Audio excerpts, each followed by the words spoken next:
Bonsoir. Aujourd'hui, je vais vous expliquer comment se forme notre vision du monde et comment s'en libérer.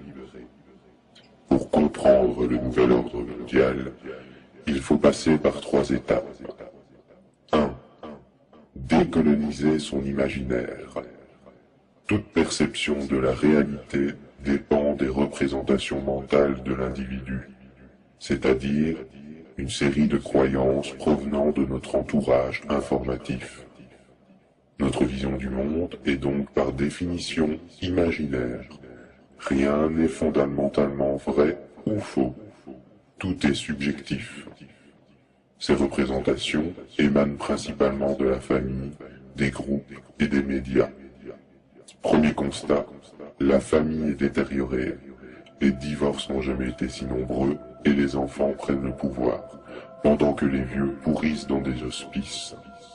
Les médias occupent un rôle central dans l'éducation des enfants.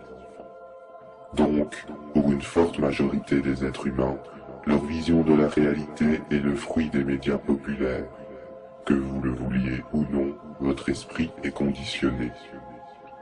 Le cas du 11 septembre est un exemple affligeant de vérité.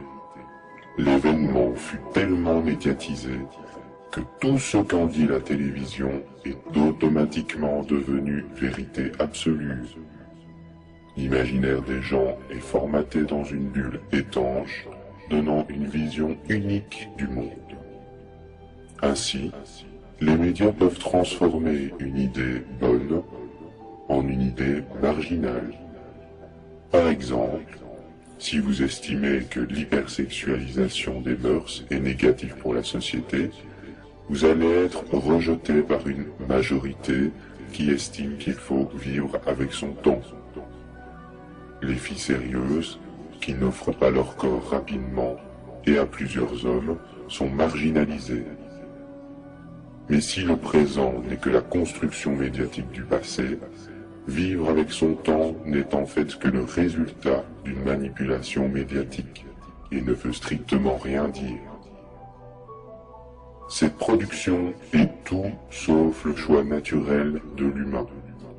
L'explosion de la pornographie n'est pas l'expression d'un besoin, mais bien le résultat de la médiatisation sexuelle devenue le premier business mondial.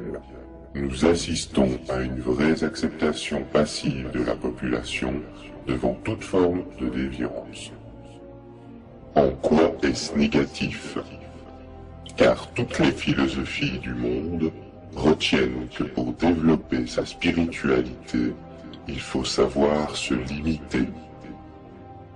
Le sexe facile n'est que le reflet d'une société qui a perdu le sens des mesures. À force d'être permissif, nous avons tué le vrai sens de la sexualité qui se trouve dans l'érotisme amoureux de la sphère privée. La Bible, par exemple, contient de nombreuses scènes érotiques. Le Kama Sutra nous apprend à aimer sensuellement son partenaire. Les médias, quant à eux, véhiculent une fausse image de la sexualité basée uniquement sur le plaisir instantané. Ils nuisent gravement à l'image de la femme devenue objet et emprisonnent l'esprit des hommes dans le matérialisme. Résumé de l'étape 1, admettre que notre vision du monde est basée sur des représentations mentales, subjectives, influencées inconsciemment ou non par nos médias. Il faut obligatoirement s'en libérer pour comprendre le nouvel ordre mondial. Étape 2. Renouer avec la réalité. Aujourd'hui, nous devons tous admettre un certain nombre de problèmes mondiaux.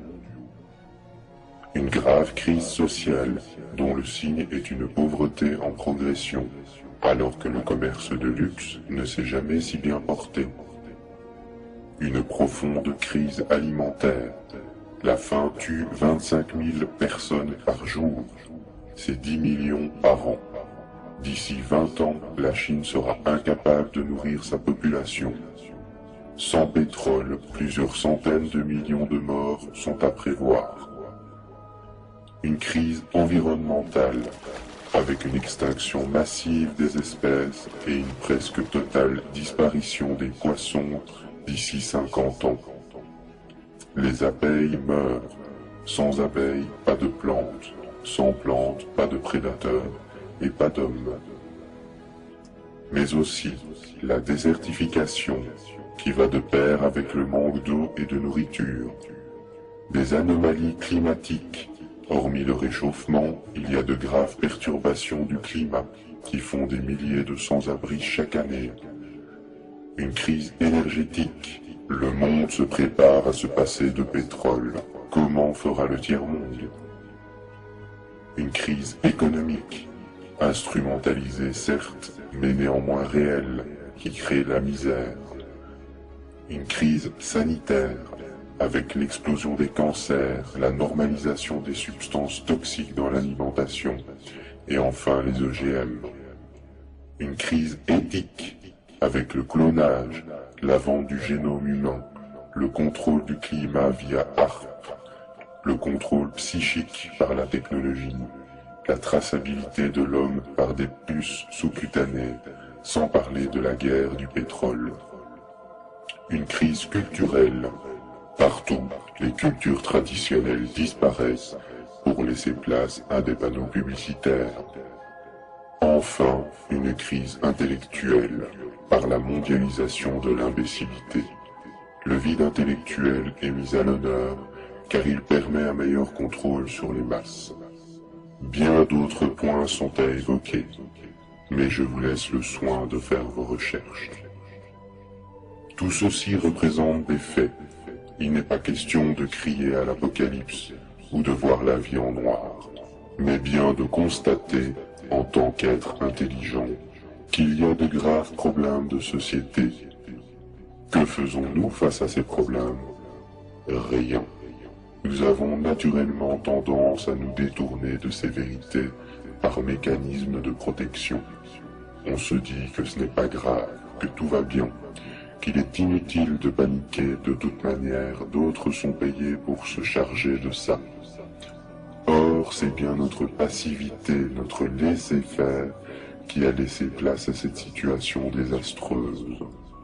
Il est évident que tous ces problèmes ont des causes systémiques, intimement liées entre elles. Aucune solution ne peut être apportée sans prendre en compte tous les problèmes cités ici. Par exemple, on ne peut pas créer des agrocarburants à partir du blé alors que 25 000 personnes meurent de faim par jour.